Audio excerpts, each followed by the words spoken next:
De volta com Mulher Demais e também já agora para voltar a conversar com o Dr. Eduardo Franca, que é gastroenterologista, agora às 8h30 da manhã. E agora a gente está também entendendo aqui hoje, né, ao longo do programa, a diferença entre doença celíaca, alergia, intolerância, sensibilidade ao glúten.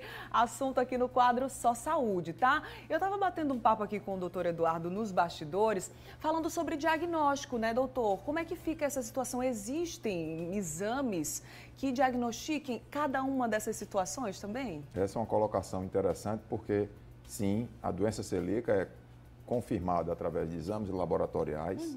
O passo a passo é sinais que sugerem a doença, exames laboratoriais que indicam esse estado de alergia ao glúten, imunomediado ligado à imunidade, e o exame realmente confirmatório é a endoscopia digestiva com pequenas biópsias do intestino delgado, realizado numa endoscopia básica, somente com a solicitação do médico, e que aí você, com o estudo desse tecido, consegue observar a atrofia, um achado característico chamado redução vilocripta, e aí confirma-se o diagnóstico.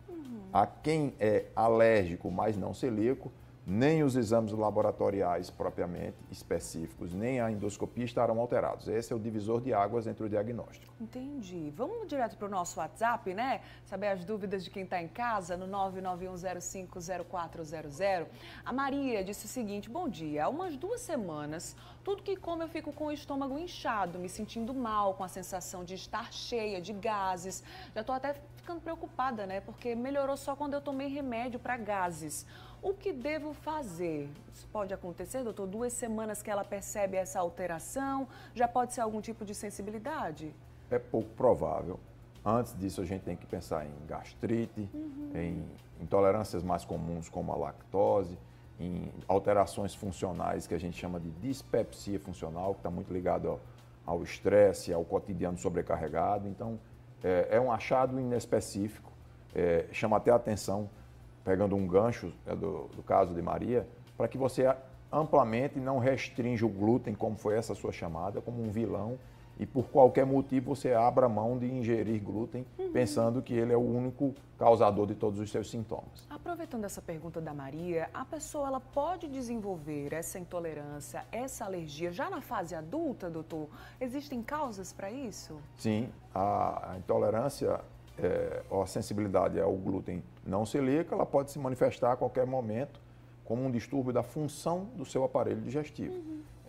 E aí, lembre, o que mais causa confusão é, será que eu sou realmente sensível ao glúten ou à lactose quando eu como pão com queijo, pizza, alguma coisa que leve, além do glúten, ingredientes como irritantes do estômago, ketchup, maionese, condimentos, pimenta, a própria lactose, e ao restringir, você restringe por tabela tudo isso e acaba melhorando. Então, muitas das vezes, o paciente adulto, sim, manifesta sensibilidade, como eu disse, 5% da população tem essa tendência, mas não necessariamente só o glúten. O doutor Eduardo lembrou aqui a minha chamadinha no comecinho do programa, né? Falando que muitas dietas da moda colocam o glúten como vilão. Isso é um mito, né, doutor? Tem outros mitos para a gente acompanhar agora em tela também aqui. Telas de mitos e verdades sobre esse assunto, sobre o consumo do glúten. Já coloca aqui para a gente acompanhar e o doutor vai dizer para a gente se é mito ou verdade. Dieta livre de glúten ajuda na perda de peso. Isso é mito ou verdade, doutor? Na verdade é mito, mas lembrando que aquele paciente que muda seu comportamento alimentar, Sim, ele vai ter uma redução de calorias. Se a intenção, inclusive, é essa, ele vai corroborar com menos gordura, menos calorias extras, e ele sim consegue objetivar perder peso. Certinho. Não somente pela retirada do glúten, mas pela mudança de hábitos, né? Vamos para mais uma tela. Será que é mito ou verdade? Quem tem familiares celíacos está em maior risco. Fator genético, então, aí, doutor, isso é mito ou verdade? Isso é literal verdade. Histórico familiar de doença celíaca promove uma necessidade de investigação. E como eu disse, quando você diagnostica mais cedo, como numa criança, todo o crescimento dessa criança e outras doenças, até mesmo linfoma, que é um tipo de câncer, pode ser prevenido com um diagnóstico precoce. Certinho, mais uma tela, mito ou verdade? O glúten atrapalha a digestão. Isso é mito ou verdade, doutor? Mito. como eu disse, algumas pessoas podem ter sensibilidade, mas nós estamos falando de, se for para a doença celíaca, 99% da população não tem. E se for para a sensibilidade ao glúten, em graus muito variados, mas 95% da população não tem sensibilidade ao glúten. Certinho. Vamos para o nosso WhatsApp agora. Solta em tela para a gente ir acompanhando as perguntas e relatos que chegaram aqui para a gente hoje. Aqui o Dia pergunta o seguinte: queria saber que tipo de desconforto é causado pela alergia ao glúten. A gente já viu aqui um caso de coceira, né, doutor? Tem mais outros desconfortos? Tem. Sintomas e sinais. Sob o ponto de vista de sinais, as manifestações dermatológicas, a deflagração de outras doenças autoimunes, dentre elas algo sério quando detectado na infância, que é o diabetes tipo 1, a deficiência de absorção de nutrientes, ferro, vitaminas, cálcio, e aí, por conseguinte, osteoporose muito precoce, déficit de crescimento, anemia, baixo peso, tudo isso está ligado à doença celíaca. Certinho. Mais dúvidas no nosso Zap? Solta aí em tela para a gente ir acompanhando. 991050400. A Ana diz que é celíaca, intolerante à lactose também.